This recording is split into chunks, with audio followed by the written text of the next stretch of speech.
Super Saravana stores. இப்போது புதிய அறிமுகம் ஆச்சி ஹோட்டல் சாம்பார் 50 கிராம் ரூபாய் 20 மட்டுமே. சம்மர் வந்தாச்சு. What's you plan for this holiday? எங்க கிட்ட விட்டுருங்க, நாங்க பாத்துக்கிறோம். GT Holidays, South India's #1 travel brand. கண்டிப்பா நான் இது பண்ணி கொடுக்குறேன். இவன் தான் நீ கேட்டா எங்க தாத்தாவை எப்படியாவது நீங்க கூப்பிட்டு வந்துருங்க அப்படின்னு சொல்லி இவன் தான் நீ ஒரே கிட்ட பேசிட்டு இருந்தா நீ கூட உங்களுக்கு இருக்கிற சந்தோஷம் குடும்பத்துக்கு சந்தோஷம் அதே தாத்தாவை பத்திரமா மடகாஸ்கர்ல காப்பாற்றி கொண்டு வந்ததுக்கு. சென்னையை சேர்ந்த ஹாஜா ஷேக் மன்சூர் என்பவர் கடந்த நவம்பர் 2023ஆம் ஆண்டு மடகாஸ்கர் நாட்டிற்கு சுற்றுலா விசாவில் சென்றுள்ளார். அப்போது தவறாக ஒரு வழக்கில் சிக்க வைக்கப்பட்டதாக கூறப்படுகிறது. அதன் காரணமாக அவருக்கு அந்நாட்டு நீதிமன்றம் 1 வருட சிறை தண்டனை விதித்தது. அந்த தண்டனை காலத்தை முழுமையாக அனுபவித்த பின் அவர் விடுதலை செய்யப்பட்டாலும் அங்கிருந்து இந்தியா திரும்பி வர தேவையான உதவிகள் இல்லாமல் மிகுந்த சிரமங்களை எதிர்கொண்டார். கடந்த 1.5 ஆண்டுகளாக சரியான உணவும் உறைவிட வசதிகளும் இல்லாமல் மிகவும் கடினமான சூழ்நிலைகளில் மடகாஸ்கரில் தவித்து வந்தார்.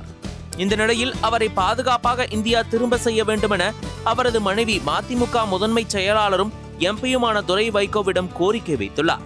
உடனடியாக அவரது கோரிக்கையை ஏற்ற துரை வைகோ பிப்ரவரி 17ஆம் தேதி வெளியுறவுத்துறை அமைச்சர் ஜெய்சங்கருக்கு உடனடியாக இந்த விவகாரத்தில் தலையிட்டு தேவையான நடவடிக்கைகளை மேற்கொள்ள வேண்டும் என்று கடிதம் எழுதியுள்ளார்.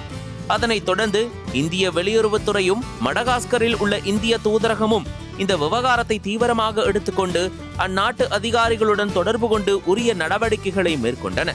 அதன் விளைவாக ஹாஜா ஷேக் மன்சூர் தற்போது பாதுகாப்பாக இந்தியா திரும்பியுள்ளார். இந்த நிலையில் 12ஆம் தேதி ஹாஜா ஷேக் மன்சூர் எம்பி துரை வைகோவை சந்தித்து தனது நன்றியை தெரிவித்துக் கொண்டார்.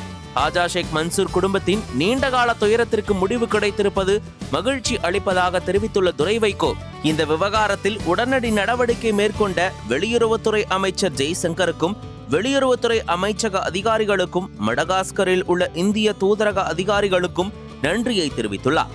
மேலும் வெளிநாடுகளில் சிக்கி உதவி தேவைப்படும் தமிழ்நாட்டை சேர்ந்த இந்தியர்களுக்கு தேவையான உதவிகளை பெற செய்ய நான் தொடர்ந்து முயற்சி மேற்கொள்வேன் என்றும் கூறியுள்ளார்.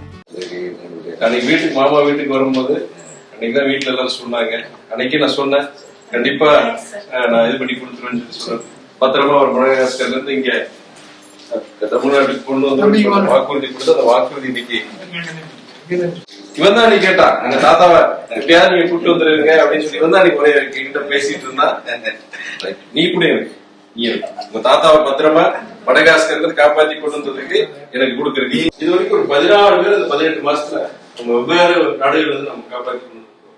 இறந்தவங்களுடைய பாடிஸ் ஆண்டவர் உங்களுக்கு நல்லது புண்ணியம் சேரும் அவ்வளவுதான். சரி புண்ணியம் சேரா கட்சிக்கு ஒரு நல்ல பேரு வைகோ கட்சிக்காரங்க செய்யறாங்க பாதிப்புக்காரங்க செய்யறாங்க. நம்ம ஆளுங்களுக்கு ஒரு நல்ல பேர் இதுல சட்ட ரீதிய பிரச்சனை ஆயிரும். இதை வந்து எத்தனை பேர் வந்து நஷ்டம் போயிருவாங்க. நம்மகிட்ட அந்த இது கிடையாது. மத்த வெள்ளக்காரங்க மாதிரி அவனை பிடிச்சு வச்சு அவங்க கோர்ட் இன்டர்நேஷனல் கோர்ட்டுக்கு போய் இப்ப இந்த அரசாங்கம் தேவையில்லாம எனக்கு 2 வருஷம் எனக்கு இங்க இது பண்ணிட்டாங்க புழப்பு போச்சு எழுத்து போச்சு இதனால எனக்கு இத்தனை கோடி ரூபாய் கொடு அப்படின்னு சொன்னானா அது கேஸ் நடக்கும் அவங்களுக்கு இது கிடைச்சிடும். அதுக்கு பயந்து அபிஷியல் எதுவும் கொடுக்காம இது பண்ணி பத்திரமா நீங்க வந்துட்டீங்க குடும்பத்தோட அவங்க சேர்த்தாச்சு உங்க பேர பையன் வந்து அவனுடைய ஆசைய நிறைவேற்றியாச்சு.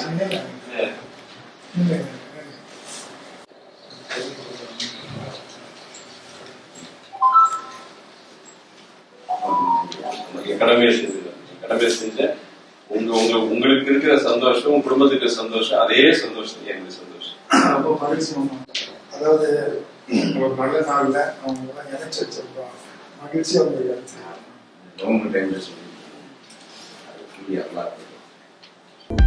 அனல் பறக்கும் செய்திகளை அப்டேட் செய்து கொள்ள நக்கீரன் களத்தை இப்பவே சப்ஸ்கிரைப் பண்ணுங்க.